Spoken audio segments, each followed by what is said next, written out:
ഇന്ന് നമ്മൾ ഉണ്ടാക്കാൻ പോകുന്നത് പൈനാപ്പിൾ കിച്ചടിയാണ്. അതിനായിട്ട് ആദ്യമേ തന്നെ ഒരു പച്ച പൈനാപ്പിളാണ് നമുക്ക് വേണ്ടത്. നമ്മുടെ കയ്യിൽ ഒരു ചെറിയ പൈനാപ്പിൾ ഉണ്ടായിരുന്നു, ഏകദേശം ഇത്രയേ ഉള്ളൂ, ചെറിയ പൈനാപ്പിൾ ആയിരുന്നു. ഈ പൈനാപ്പിളിനെ നമ്മൾ രണ്ടായിട്ട് മുറിച്ചിട്ട് ചിരവയിലിട്ട് ജസ്റ്റ് ഒന്ന് ചുരണ്ടി എടുത്തതാണ്. അങ്ങനെ ചുരണ്ടിയാണ് നമ്മളിങ്ങനെ എടുത്തിട്ടുള്ളത്. ഇങ്ങനെ എടുത്തത് 1 കപ്പ് പൈനാപ്പിൾ ഇപ്പം നമുക്ക് കിട്ടിയിട്ടുണ്ട്. ചട്ടി അടുപ്പത്ത് വെച്ചിട്ട് ഈ പൈനാപ്പിളിനെ നമുക്ക് അതിലേക്ക് തട്ടി കൊടുക്കാം. ഇത് വേവിക്കാൻ ആവശ്യമായ വെള്ളം, ഒരു 1/2 കപ്പ്. ഇതിനാവശ്യമായ ഉപ്പ്.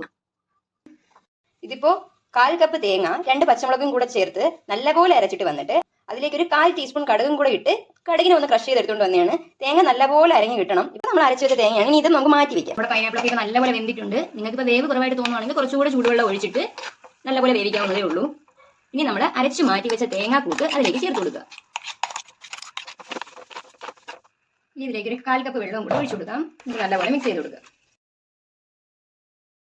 തേങ്ങ ഇട്ടതിന് ശേഷം ഒരുപാട് തിളയ്ക്കാൻ പാടില്ല. ഇപ്പോൾ വെള്ളമൊക്കെ നല്ലപോലെ വറ്റിയിട്ടുണ്ട്. നമ്മളിപ്പോൾ തീ ഓഫ് ചെയ്ത് കൊടുത്തു. ഇനി നമുക്ക് തൈര് ഒഴിച്ചു കൊടുക്കാം. നമ്മളിപ്പോൾ 3 ടേബിൾ സ്പൂൺ തൈരാണ് ചേർത്ത് കൊടുത്തത്. പൈനാപ്പിളിന് ഓൾറെഡി പുളിപ്പുള്ളതുകൊണ്ട് തൈര് കുറവ് മതിയായിരിക്കും. നോക്കിയിട്ട് മാത്രം, നിങ്ങളുടെ പൈനാപ്പിളിന്റെ പുളിപ്പ് നോക്കിയിട്ട് മാത്രം തൈര് ചേർത്താൽ മതി. മതിയാകും. ഇനി കടുക് വറുത്ത് ഇതിൽ ഒഴിച്ചാൽ മതി. ഇനി നമുക്ക് ചട്ടി അടുപ്പത്ത് വെച്ച് കുറച്ച് എണ്ണ ഒഴിച്ചു കൊടുക്കാം. എണ്ണ ചൂടാകുമ്പോഴേക്കും അതിലേക്ക് കടുക് ചേർത്ത് കൊടുക്കാം. 1 ടീസ്പൂൺ കടുക്. അതിലേക്ക് 2 വറ്റൽമുളകും കുറച്ച് കറിവേപ്പിലയും കൂടി ചേർത്ത് കൊടുക്കാം. ഇത്രയും മതിയാകും. ഇനി ഇതിനടുത്ത് നമുക്ക് നമ്മുടെ കിച്ചടിയിലേക്ക് ഒഴിച്ചു കൊടുക്കാം. ഇതേ ഉള്ളൂ, നമ്മുടെ പൈനാപ്പിൾ കിച്ചടി റെഡി.